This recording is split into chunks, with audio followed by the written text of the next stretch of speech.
Praise lord, అందరికీ వందనాలు. గత రాత్రి అంతా దేవుడు మంచి నిద్ర అనుగ్రహించి మరొకసారి తన యొక్క మహాకృపలో మహాకనికరంలో మరొక నూతన దినాన్ని దేవుడు మనందరికీ అనుగ్రహించారు. అందుని బట్టి మనం అందరం కూడా ఈ సమయం అందు కృతజ్ఞత భావంతో అందరం కలిసి దేవుని స్తుతిస్తూ ప్రార్థన చేసుకుందాం. దయచేసి మీరందరూ కూడా తప్పకుండా మీ తలలో వంచి కళ్ళు మూసుకొని మోకరించి ఈ ప్రార్థనలో దయతో మీరు ఏకీభవించాలని మనస్ఫూర్తిగా ఆశిస్తున్నాను. ప్రార్థన చేసుకుందాం. పరిశుద్ధుడా, మహోన్నతుడా, ఈ దినం మీరు మాకు ఇచ్చిన విధానమునకై నీకు వందనాలు. ఈ దినమంతా నీ చల్లటి రెక్కల చాటున మమ్మల్ని దాచి కాచి కాపాడి సంరక్షించి భద్రపరిచి ఈ దినము మాకు రావాల్సినటువంటి దీవెన ఆశీర్వాదాన్ని మెండుగా దయచేయండి తండ్రి. మా నుంచి మీరు ఏదైతే ఆశిస్తున్నారో అది కూడా తండ్రి మా జీవితంలో ఫలభరితంగా ఉన్నట్లుగా సాయం చేయగలరని, ఈ వాక్యం చేత మమ్మల్ని బలపరచమని, దీవించమని, ఆశీర్వదించమని యేసుక్రీస్తు పరిశుద్ధ నామంలో ప్రార్థించి వేడుకుంటున్నాము తండ్రి. ఆమేన్. ఈరోజు మన ప్రభు ఈ లోకానికి ఎందుకు వచ్చాడని ఒకవేళ బాగా ఆలోచన చేసినట్లయితే మనల్ని అందరినీ కూడా నూతన పరచడానికి. అందుకే యేసుక్రీస్తు ప్రభు బల్ల ఇస్తున్నటువంటి సమయంలో కూడా ఇది నూతన నిబంధన, ఇది మీ కొరకు చిందించబడుతున్నటువంటి నా రక్తం అని చెప్పేసి అంటున్నారు. అపోస్తులైనటువంటి పౌలు గారు కూడా వారి యొక్క ప్రసంగంలో అంటూ ఉన్నారు, ఇదిగో పాతవి గతించును, ఇదిగో సమస్తము నూతనమాయను. ఈరోజు ప్రభు ఈ లోకానికి వచ్చి మన జీవితంలో ఉన్నటువంటి పాతవన్నీ కూడా తీసేసి మనల్ని నూతనపరచడానికి ఆయన మనందరికీ నూతన నిబంధనను ఇచ్చారు. కానీ ఈరోజు మనం ఒకసారి ఆలోచన చేయగలగాలి, ప్రభు మన కొరకు ఈ లోకానికి వచ్చింది మనల్ని నూతనపరచడానికి, నూతన నిబంధనను ఇయ్యడానికి.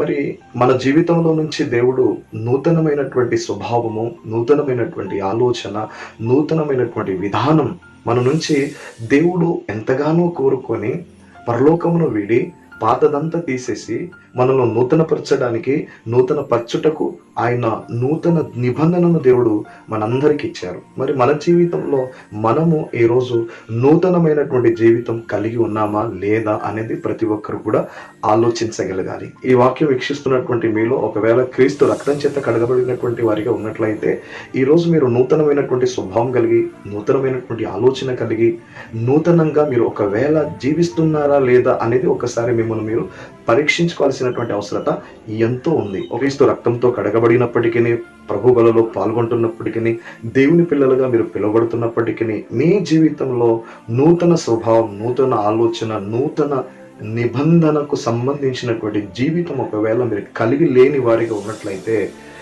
దేవుని వాక్యము ఈరోజు మిమ్మల్ని హెచ్చరిస్తూ బలపరచుటకు సిద్ధపడుతుంది. ఈరోజు మీరు కూడా సిద్ధంగా ఉండండి. నూతన పరచబడుటకు, దేవుని వాక్యం చేత బలపరచబడుటకు, ఆయన రాజ్యాన్ని స్వతంత్రించుకోవడానికి ఈ సమయం ముందు మీరు కూడా సిద్ధంగా ఉండండి. చూద్దాం రండి ఒకసారి యోహాను సువార్త 3వ అధ్యాయం 3వ వచనంలో ఒకసారి మనం గమనిద్దాం.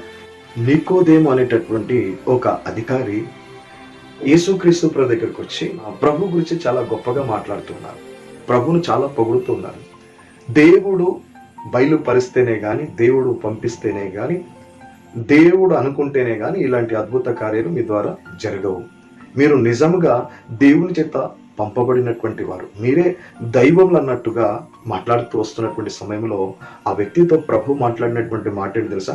అసలు ఈ నికోదేము మాట్లాడుతున్నటువంటి మాటలకు, అసలు యేసుక్రీస్తు ప్రభు మాట్లాడుతున్నటువంటి మాటలకు ఏదైనా సంబంధం ఉందా అని ఒకవేళ ఆలోచన చేసినట్లయితే ప్రభు చూడండి ఆ వ్యక్తితో మాట్లాడుతున్నాడు. అందుకు యేసు అతనితో అంటున్నాడు, ఒకడు కొత్తగా జన్మించితేనే గాని అతడు దేవుని రాజ్యమును చూడలేడని నీతో నిశ్చయముగా చెప్పుచున్నాను నేను. దేవునికి స్తోత్రం, హల్లెలూయా.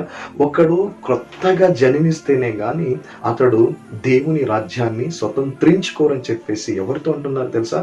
యూదులకు అధికారిగా ఉన్నటువంటి వ్యక్తితో.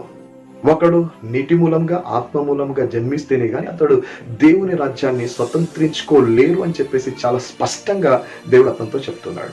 ఒక అధికారి, యూదులకు అధికారి, బోధకుడు, అలాంటి ఒక ఉన్నతమైనటువంటి వ్యక్తితోనే ప్రభు అంటున్నాడు, ఒక నీటి మూలంగా, ఆత్మ మూలంగా జన్మించాలి, జన్మించకపోతే ఆ రాజ్యం, పరలోక రాజ్యం లేదయ్యా అని చెప్తా ఉన్నారు. ఈరోజు విశ్వాసులు మనం అందరం కూడా దేవుని పిల్లలం. మనం ఆయన రాజ్యానికి వారసులుగా మార్చబడ్డాం.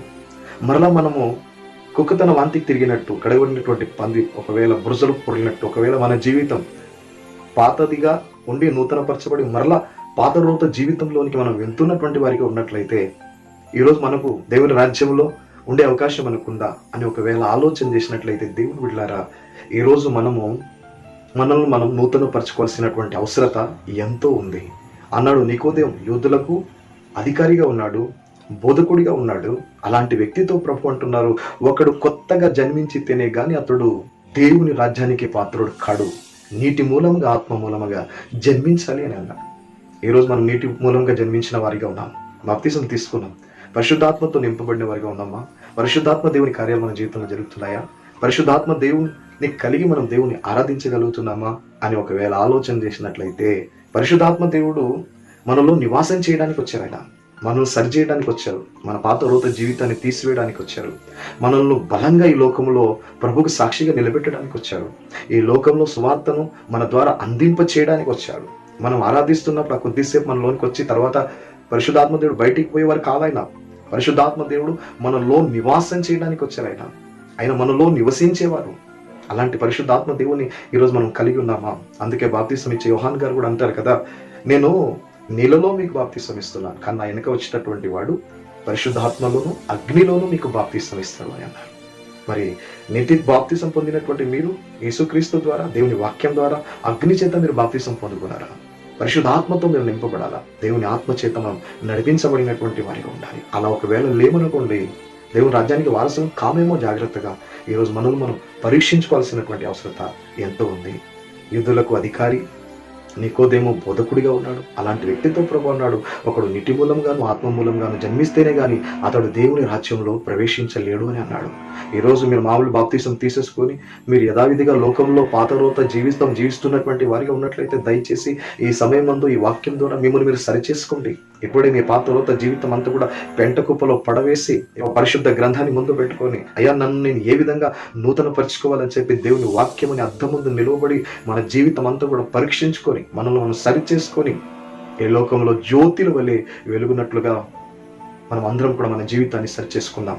ఒకవేళ అలాగే పాత జీవితమే ప్రభు నమ్ముకుని కూడా అలాగే మనం జీవిస్తున్న వారిగా ఉన్నట్లయితే, నికోదేముకు చెప్పినటువంటి మాట ఈరోజు ప్రభు మనతో కూడా అంటున్నాడు, మీరు కూడా ఆత్మ మూలంగా జన్మించాలి. ఆత్మ మూలంగా జన్మిస్తేనే గాని, నీటి మూలంగా ఆత్మ మూలంగా జన్మిస్తేనే గాని ఆయన రాజ్యానికి మనం కూడా చేరకపోవచ్చేమో. దయచేసి ఈరోజు ఈ వాక్యం ద్వారా మన జీవితాన్ని సరి చేసుకుందాం, మన జీవితంలో గొప్ప మార్పును మనం తీసుకొద్దాం, మన పాత రోత జీవితాన్ని విడిచిపెట్టాం. అందుకే పౌలు గారు అన్నారు, ఈ లోకమును పెంట కుప్పతో సమానంగా ఎంచుకున్నాను అన్నారు పౌలు గారు. ఈరోజు మనం ఏదో ఒక దినం ఈ లోకాన్ని విడిచిపెట్టి వెళ్ళవలసినటువంటి మనం ఈ లోకాన్ని పట్టుకుని పాతరోత జీవితం కలిగి ఎందుకు దేవునికి మనం దూరంగా ఉండేవారిగా ఉండాలి? ఎందుకు దేవుని హృదయాన్ని నొప్పించేవారిగా ఉండాలి? ఎందుకు దేవుని గాయపరిచేవారిగా ఉండాలి?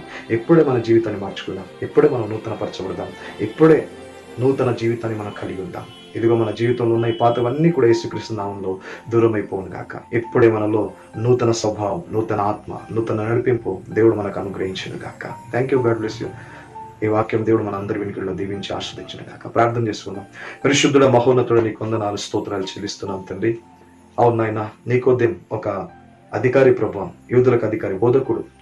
అట్టి వ్యక్తితోనే మీరు అన్నారు, ఒకడు నీటి మూలంగాను ఆత్మ మూలంగాను జన్మిస్తేనే కానీ అతడు దేవుని రాజ్యాన్ని స్వతంత్రించుకోవని అన్నారు. అవును నాయన, ఈరోజు మేము నేను నమ్ముకున్నప్పటికీ నాయన పాత రోత జీవితం మేము కలిగి ఉన్నాం. అదే పాపిష్టి అలవాట్లు, అదే పాపిష్టి తలంపులు, అదే వ్యసనాలతో, అనే బలహీనతతో, అనేక సమస్యలతో ప్రభువా పాత రోత జీవితంలోనే ఉన్నాం తండ్రి. ఇప్పుడే మమ్మల్ని నూతన పరచండి, నీ రాజ్యానికి మమ్మల్ని వారసులుగా మార్చండి.